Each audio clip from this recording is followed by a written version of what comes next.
Hiya and welcome to Mini Magic, our celebration of a simple but brilliant idea which turned out to be a worldwide sensation. In this programme we're going to be looking back at how they packed so much into so little space, even with 1950s technologies. Why the Mini, both classic and new, has taken to motorsport like a duck to water, plus how it can be chucked around like anything by stunt drivers.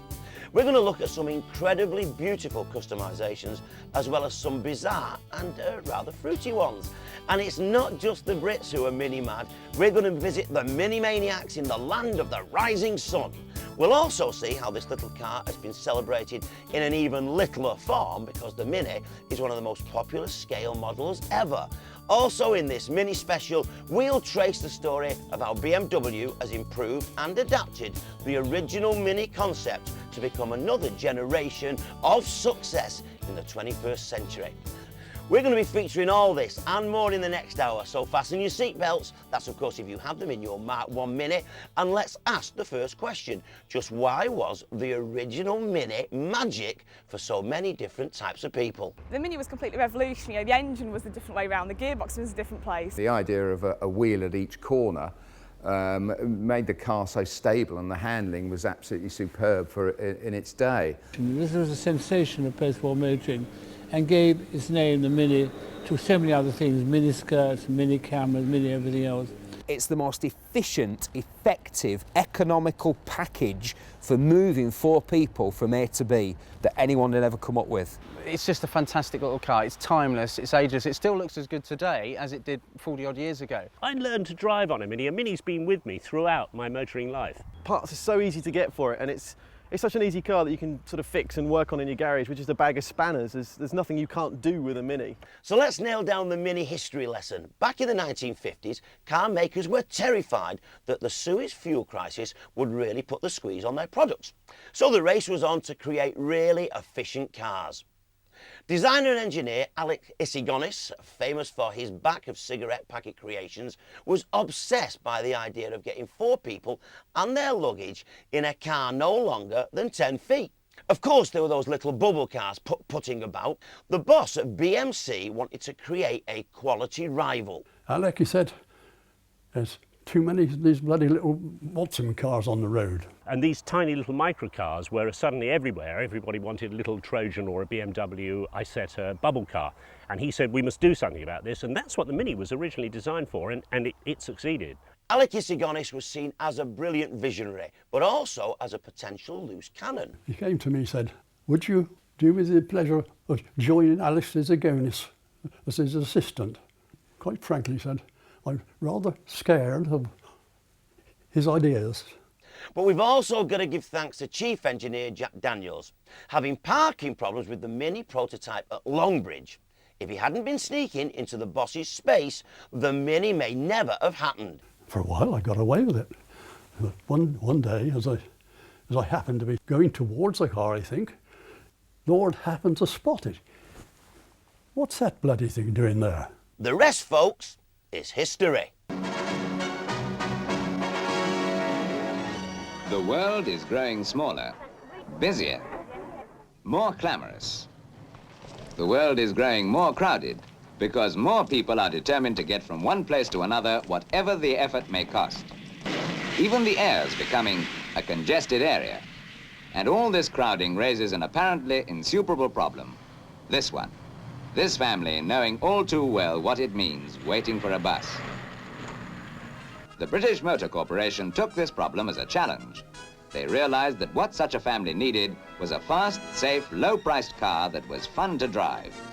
Big enough for all of them, yet small enough to get about this shrinking, crowded world. The problem for the designers really boiled down to getting everything in a box measuring 10 feet by 4 feet by 4 feet, of which 80% had to be given over to passengers and luggage. Now that'd leave only 2 foot for the powertrain. 2 foot? This was a car that was going to work with a lawnmower engine, but then came the Issigonis brainwave. He came to the conclusion that if he turned the engine from its normal 4.5 position to a sideways position, then there's more room to bring the passengers up there. The boldest step of all, placing the engine across the car, the crux of the revolution. This is a copy of the original press pack. It was Morris Mini Minor 850 and goes right back to 1959. And what it shows, fascinatingly, is that Sir Alec Isigonis had a different take on the 80-20 rule. He believed that 80% of the car should be for the driver and passengers and only 20% for the powertrain.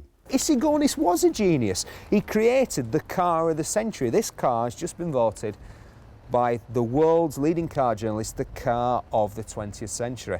You know, he's given us 40 years of pleasure, you know, and it's still carrying on now. It was, of course, a radical design. It had a transverse engine with front-wheel drive, gearbox under the seat, and had incredible road-holding facilities. Next, a compact front-wheel drive was decided upon.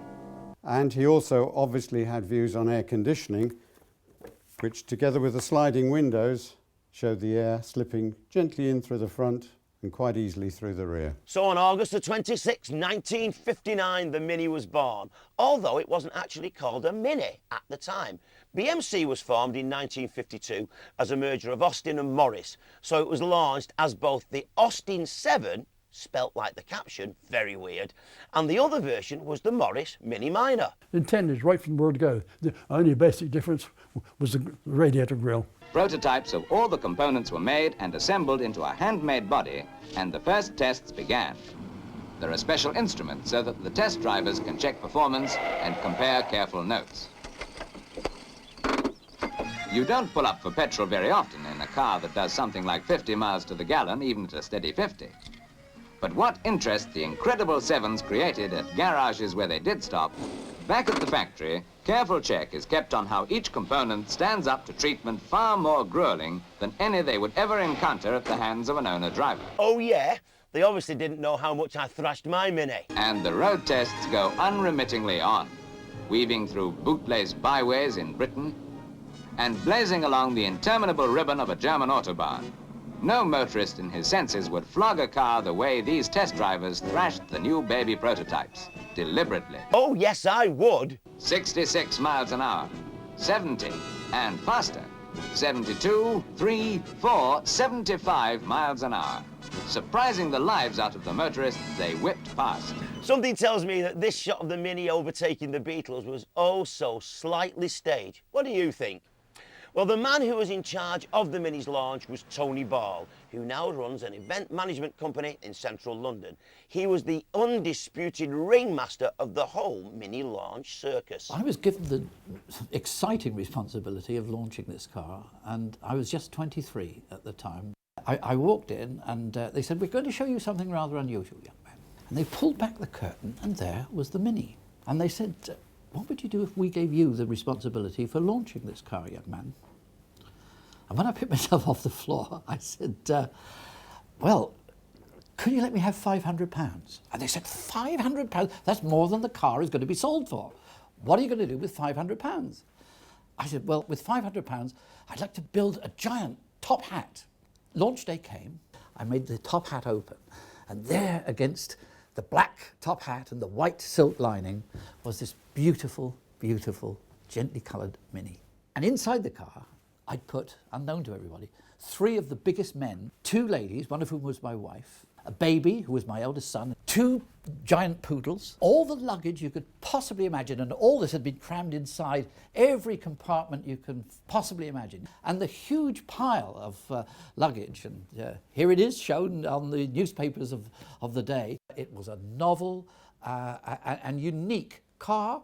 It deserved a novel and unique launch, and I think we turned the whole format of product launches, which are now the norm, on its head at that time by the launch of the Mini. When the Mini was launched, it caused an absolute sensation. And of course, the other big car companies, and especially Ford, were kind of having a bit of a dull moment, like, why didn't we come up with this idea? And so the baby Austin moves into full production.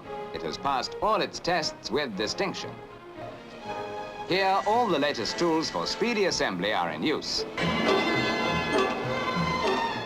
And here's the start of a fascinating process that will gratify any motorist, adding years to the potential life of his car. The welded body goes into the rust-proofing rotor dip.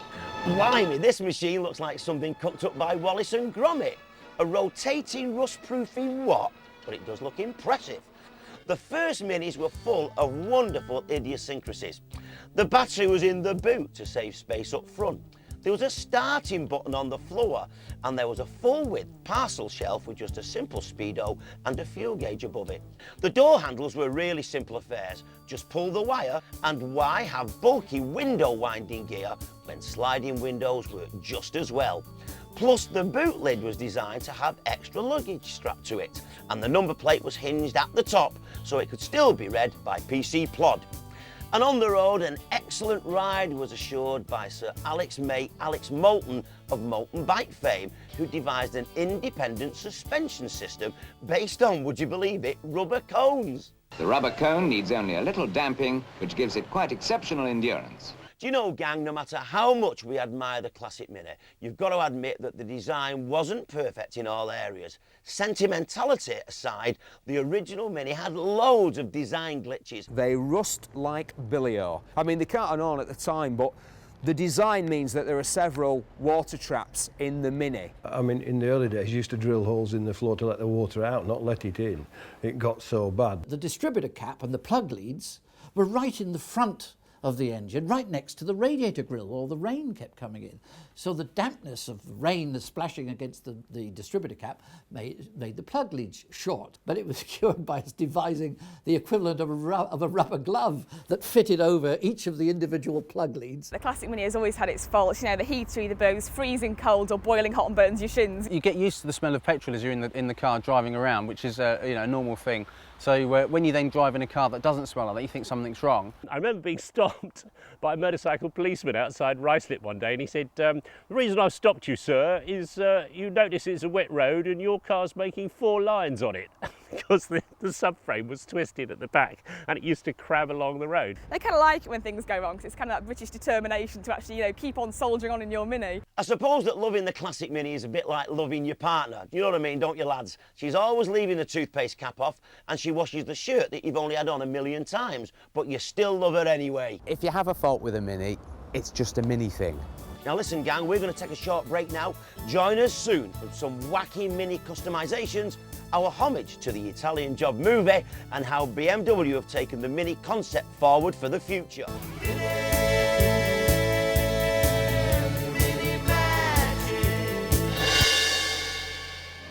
But before these sensational cars in full production were announced to the public, BMC demonstrated them to the press of the whole world. Such was their confidence based on sheer performance. These new cars are sensational. The most sensational car ever made here. Amazingly, even though the press went bananas, the general public were a little wary of the Mini's innovative design at first. Only 20,000 were sold in the first year of production, even though the car was remarkable value for money. It's always said that Austin Mars never made any money out of the Mini, literally a few pounds per unit. In fact, I think Ford claimed they were losing £30 on each car. It had huge publicity start, principally because in a very bold move, they actually gave the 50 top motoring journalists a Mini to drive for a year. And this is just about the first time that an outright bribe had been given to the British motoring press, We wanted to encourage the press to be part of this exciting new step into the future, and also to involve the people who were manufacturing the car so that they would feel proud. Another aspect that helped the success of the Mini was the introduction of the Mini Cooper in 1961. John Cooper's son, Mike, is now in charge of the works here in Sussex, and he knows the enormous impact of that original breakthrough design. The classic Mini obviously was a revolutionary design. And of course, at the time, when you think that the Mini was a saloon car, but it handled like a sports car.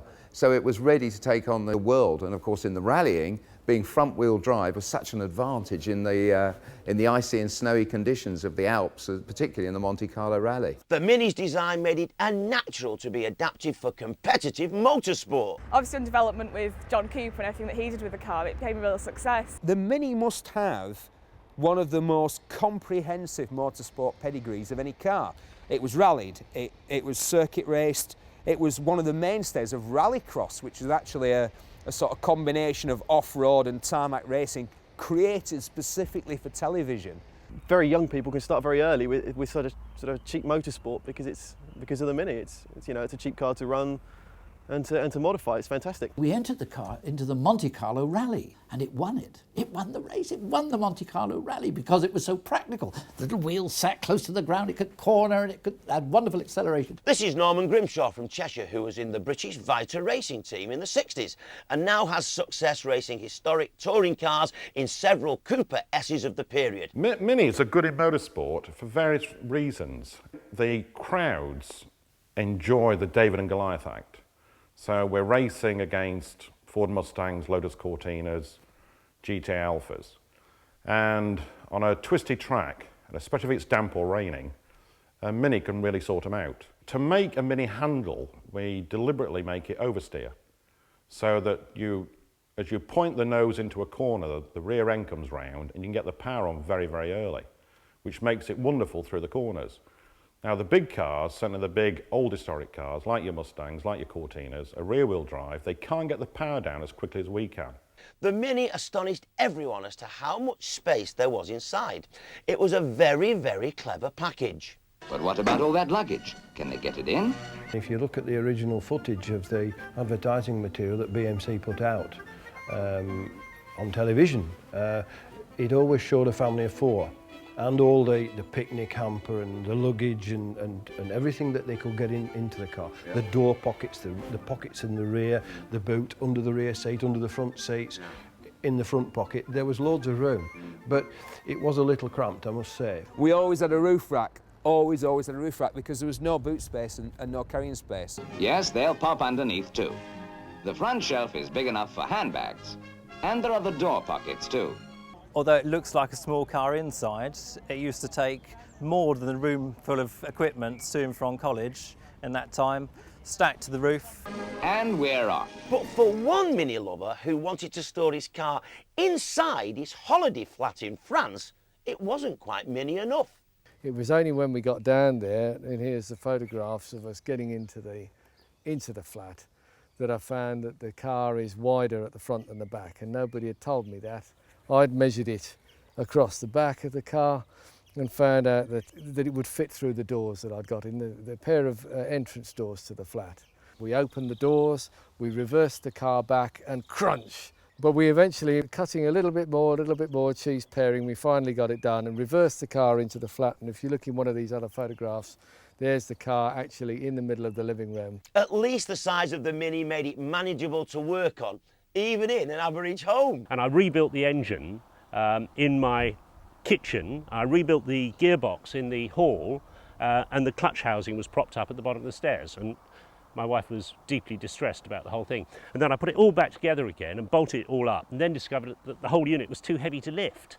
So I got 2 of my mates round, and just as we were staggering backwards through the kitchen door, my foot caught on the edge and I tripped and the whole thing came down on my foot. And there's one place in the world where small is beautiful, and that's Japan.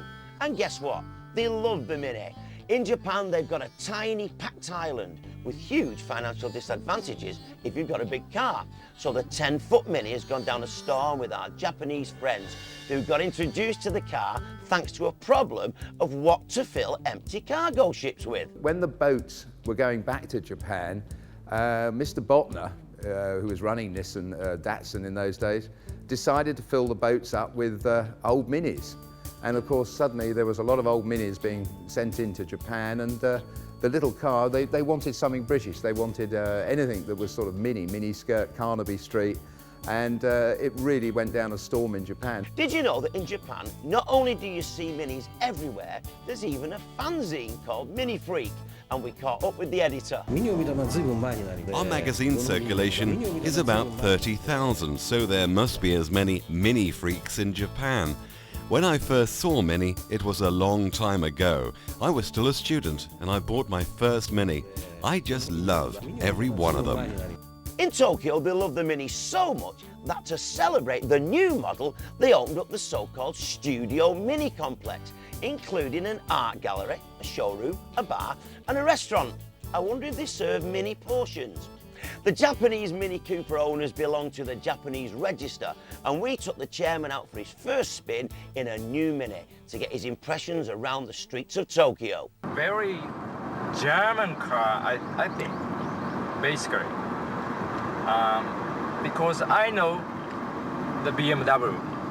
I had 4 or 5 BMW, including the M3. So I know what is a BMW.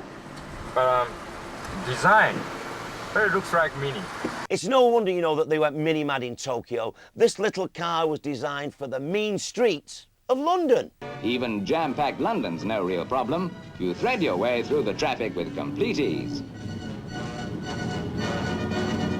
Weaving through the heaviest of traffic with the ease of a motorbike. And away you go. Now, do you know the great thing about having a Mini is that there's so much you can do to adapt the car to make it your very own. So there's a huge aftermarket to change your Mini. So the switches weren't within reach, but you could have long switch extenders. We used to put bits of plastic tube on the ends of the switches so you could flick them up and down. And then you had seat bracket extenders, and that shoved the seat right back against the back seat. There was no legroom for anybody else. And then you could take a hacksaw and saw through the bottom of the seat frame, and it dropped onto the floor. So you were just like a mini racer. And if you really wanted to push the boat out, you can just go for it. This Mini is a 4x4 Mini. It's based on a Suzuki Jeep. It's got a Mini on top of it, and it's four-wheel drive. It was like a jigsaw puzzle, and the parts didn't fit. They weren't meant to fit.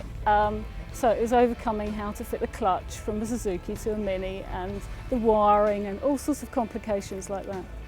The handling. You imagine a Suzuki Jeep on acid. It's wild. As for Mike Cox, parking's now even easier in his Mini. Well, it started off as a Mini City, paid 50 quid for it. Big crash damage in the side. So since then, with sort of looking for ideas, something to do, cut 18 inches out the middle of it, stripped it completely, rebuilt everything. You get a lot of people pointing and staring, obviously, when you're in traffic, out on the motorway even, people slow down. And as you may have guessed, a car like this does tend to have a name, and this one's Mini. Joe Hunter's Mini was a 21st birthday present, and over the last 10 years, he's added a new stereo of sorts. I stripped out the interior and started transformation into a rolling sound system, really. It's what it is today. And the first thing I had to do, basically, was get rid of the rear seats. The back seats were replaced with a box section alloy frame for the subwoofer enclosure to go into. You get every response from you're a god to you're an idiot. And a very feminine customisation has been created with this Mini. The number plate is the only thing that's left of 1968, so everything is brand new. It's totally my car. It's got my custom bits on it, from lights to the colour of the paint, and it's just a lovely car to drive. I've gone for the pink neons because they just show up so well against the blue paintwork, and I've even got like tops to match.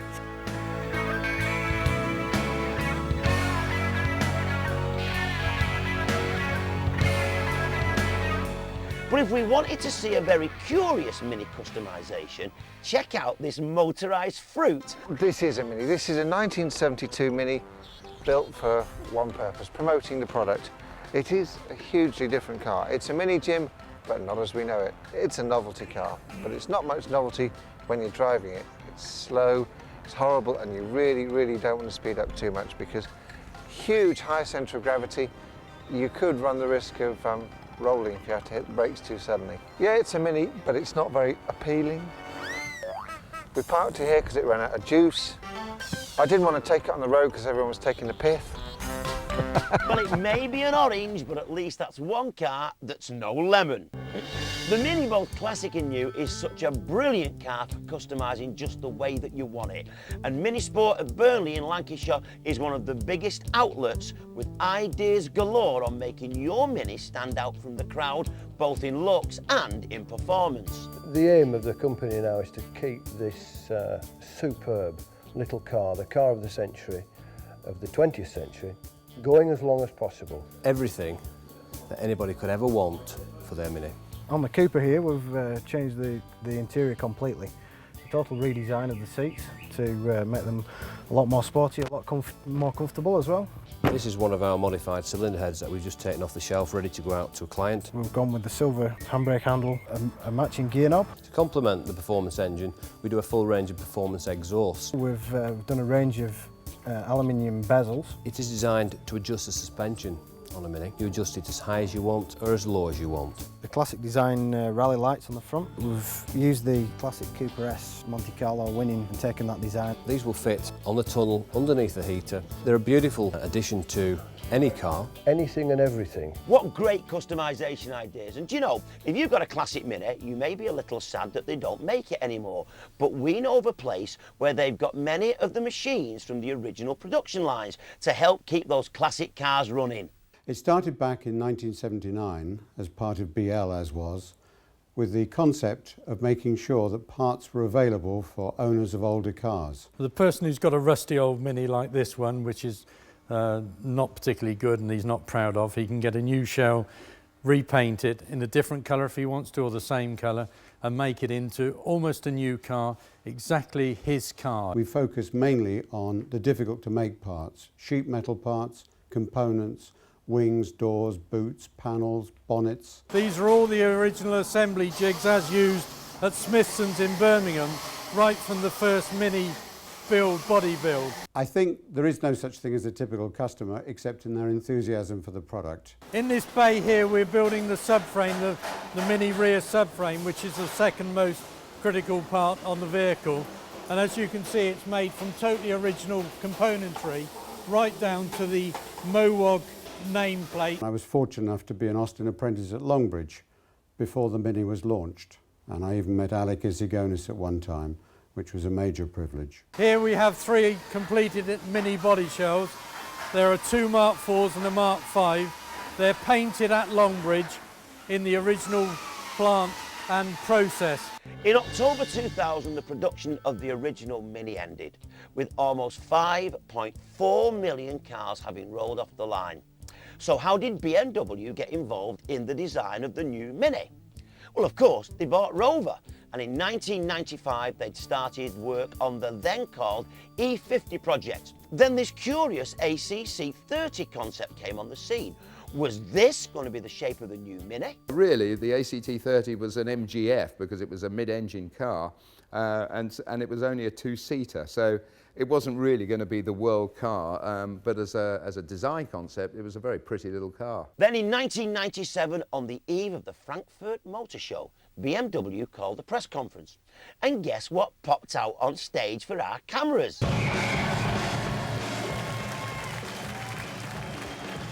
We were sat in that audience and we were absolutely flipping gobsmacked. This was the first chance of seeing the final concept that BMW had been working on. Is this a taste of the new Mini?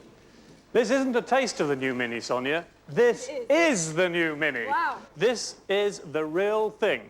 This is truly a worthy successor to that great tradition that Sir Alec Isigonis started some 40 years ago when he designed the original Mini. I mean, if we come round the side here, as you can see, the car is absolutely, unashamedly sporty, and we're really proud of that. And in fact, it turned out to be our last chance of seeing it for quite a while. After the presentation, the Mini drove off that Frankfurt stage with no more photos and definitely no touching. We had around 4 long years to wait until the new BMW Mini was revealed in its full production form. It was bigger, chunkier in every way and looked drop-dead gorgeous.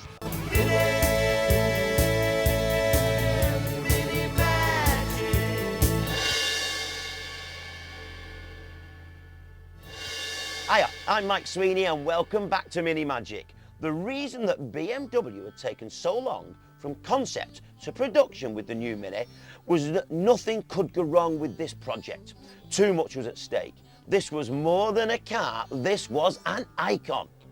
But even though it had all the distinctive design cues of the original Mini, some of the car's fans felt it really wasn't the same thing. When New Mini launched, we had a bit of a dilemma on Mini Magazine. What we tried to do very much in the initial photographs and launch press releases coming out is to stay neutral and to say, well, you know, our readers aren't stupid, they can make their own minds up, we'll give them the facts and let them do that. You know, New Mini is not old Mini, it's a different car, it's a bigger car, it doesn't have quite the same sort of grasp on a generation that original Mini had. The new Mini is a great car, but let's get it right, it's not a Mini. The same way that the Beetle is not a Beetle, it's just a Golf in a party hat. I don't honestly feel it should have the word Mini, because it's a BMW at the end of the day, but it's a nice car to drive. But we mustn't get all nostalgic about this. The new Mini has been an enormous success, and nobody can take that away from BMW. I would say they confuse what we're trying to do with this car. No one ever replaces the original Mini. It was an icon.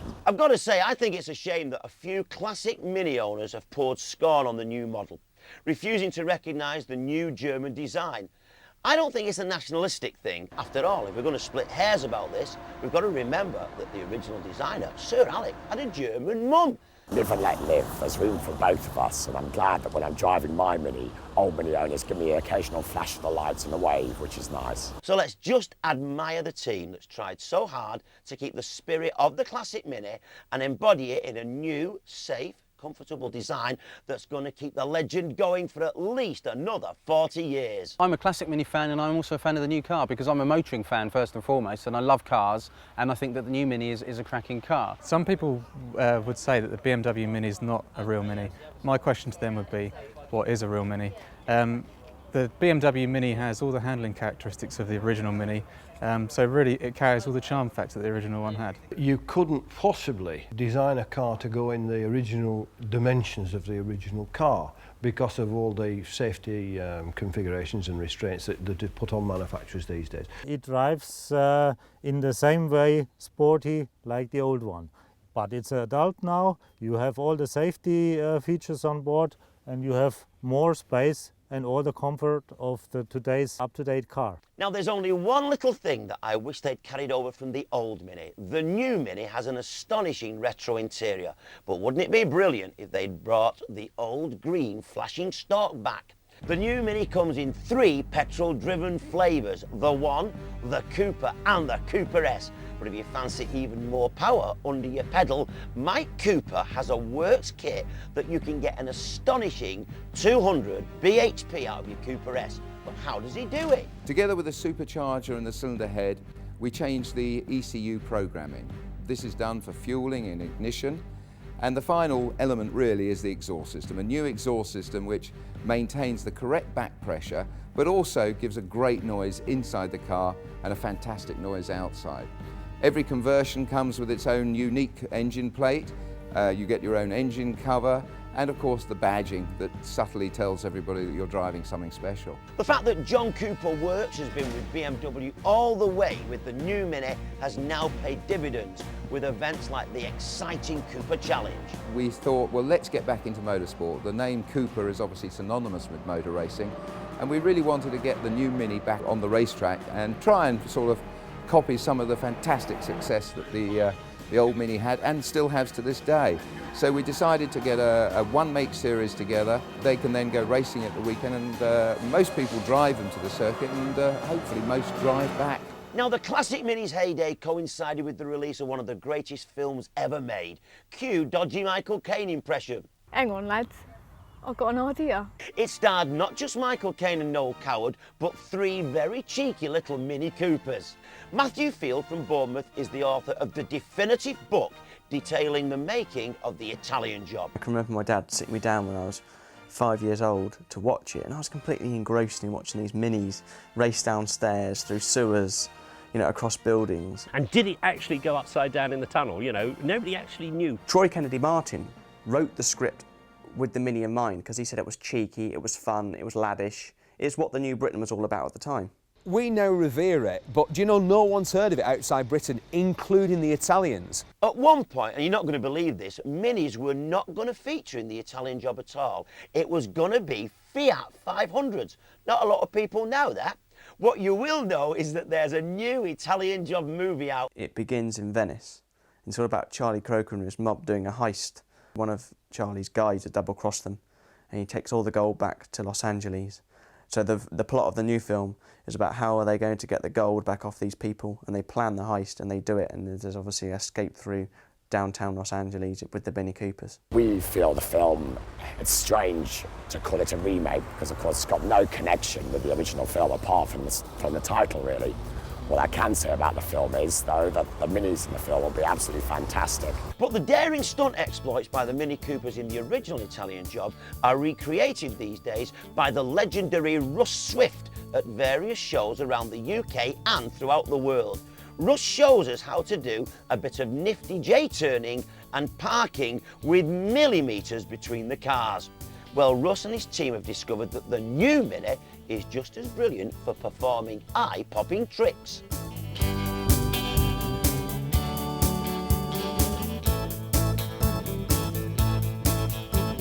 The Italian Job film inspired a young PR executive to recreate some of the scenes, as well as raising money for charity. The idea started back in 1990 when I came back from university.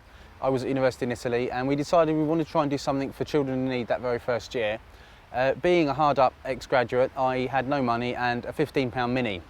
So we decided, a group of friends and myself, that we would take our Minis, there was about 3 or 4 of us, over to Italy, to this town of Trento in northeast Italy, and we would reenact a few scenes from the famous Italian Job. A small start, yes, but now Frederick's Baby has grown into a massive yearly event and has raised millions over 13 years. Because of the benevolent nature of the event, we get access to some fantastic city squares in Italy. We're very fortunate to get in there. We get access to roads up in Aosta, for example, where scenes from the film were shot. We get the roads closed for us because, again, we're raising money for children's charities. We go to Turin, for example, onto the rooftop test track, which was in the film, and that's now a wonderful hotel. So we stay at the hotel and we actually take our cars around the rooftop test track. There are Minis everywhere on one of Freddie's jaunts, with all sorts of people volunteering to raise cash. All sorts of cars, every conceivable shape and style and colour of Mini. We've had Mokes, pickups, vans, Clubmans, estates. If you'd like to take part in the next Italian Job run with your Mini, check out this website for further details. But if you'd like to celebrate the movie nearer to home, there's now a regular event in London for fans of the Italian Job. Where the original film ended, literally with the gold hanging in the balance, this event picks up from there. So the story being that the gold is now back in the hands of the Italian mafia. The key element to the whole blag is to rescue Fingers, who's managed to sidle over the wall. Fingers isn't a big lad, so it's quite a large wall for him. As soon as we're out on the road in convoy, 6 Mini Coopers tearing across London and over to Wormwood Scrubs, where Fingers is over the wall and away with the package that contains all of the instructions that they need for the event itself. To crack the code that the Mafia have put into the terminal, we need to shoot around London picking up numbers. Those numbers form the password. Open up the PDA, we get the location of the gold.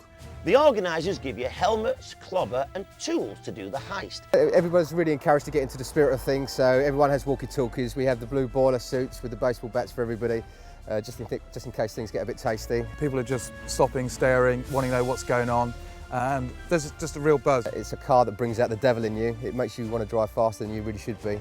And it's perfectly tailored for the job. I've seen everything now, it's incredible. Our story comes right up to date here on the Isle of Man, the location for the launch of the latest Mini variant. It looks about the same from the outside, but there is something under the bonnet that's never been seen before inside a Mini. A diesel engine. And why not? More diesels are being sold in the UK than ever before, and it's right to offer the consumer the choice. Issigonis might have been quite impressed with the diesel because obviously the Mini was developed in response to an oil crisis, so you never know, you might have been quite impressed with it. It's a nice car to drive actually, it's very quiet, which surprised me. The turbo comes in at start off, so there's no lag there, so it's quite a smooth car to drive. The problem for BMW was that although the body of the new Mini was bigger than the old, they just couldn't find a powerful diesel engine small enough to fit under the bonnet. We looked 18 months without any result. 1 year before the Yaris went into production, Toyota offered us to use the Toyota engine. But with a bit of adaptation, the diesel engine from the Toyota Yaris fitted well, thanks partly to the battery being shifted back under the boot. A very nice retro touch there.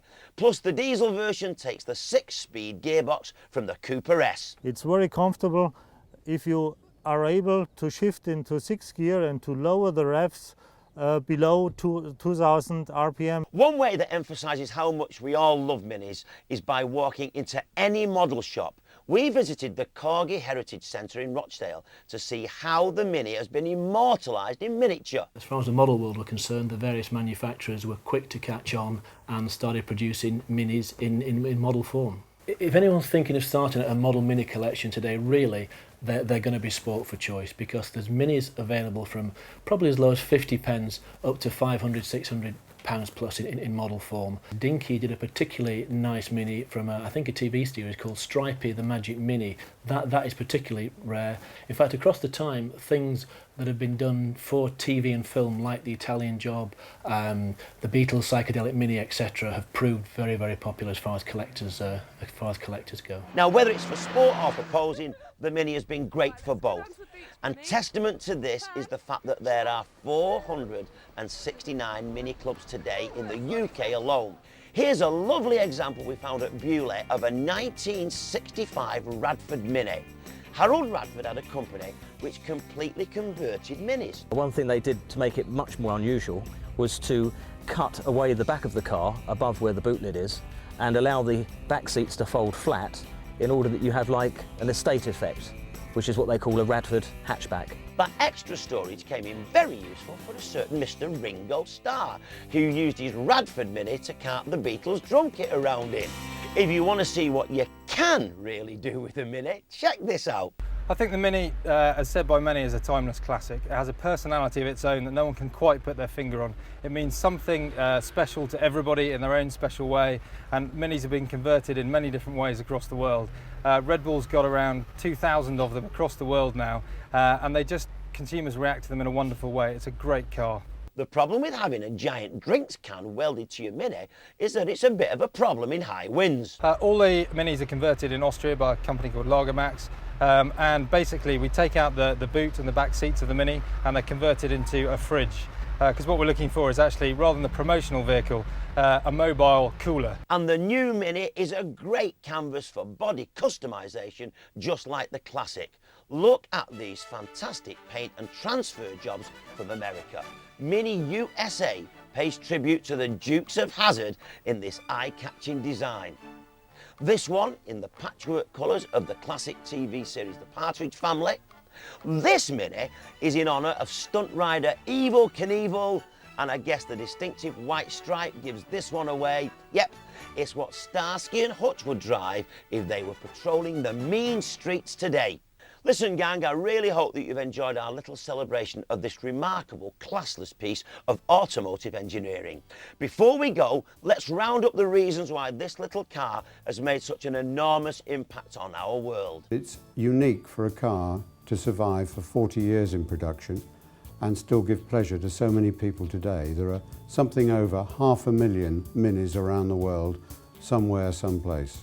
I think the Mini was a car that introduced more women to motoring because it was small, it was nippy. You know, it was quite a fun car, and it's probably more accessible to them than the big lumbering cars their dad had driven or their husband was driving. Front-wheel drive, an engine mounted sideways instead of lengthways, a car designed with tiny wheels close to the ground, hugging the corners as it went round. A car that looked endearing, and it does. The reason this car is such a cult, and the reason people think so much about it, is because it embodies the last time that the rest of the world will turn its gaze on Britain, the mid-60s, when Britain led the world in music, design, fashion, photography, film, when the rest of the world looked at Britain and said, yeah, we like this stuff, all the stuff that's coming out of Britain. And the last time that people were allowed to come through and become world famous, whether it be David Hockney, David Bailey, Mick Jagger, Mary Quant, all those people, Terence Stamp, Michael Caine.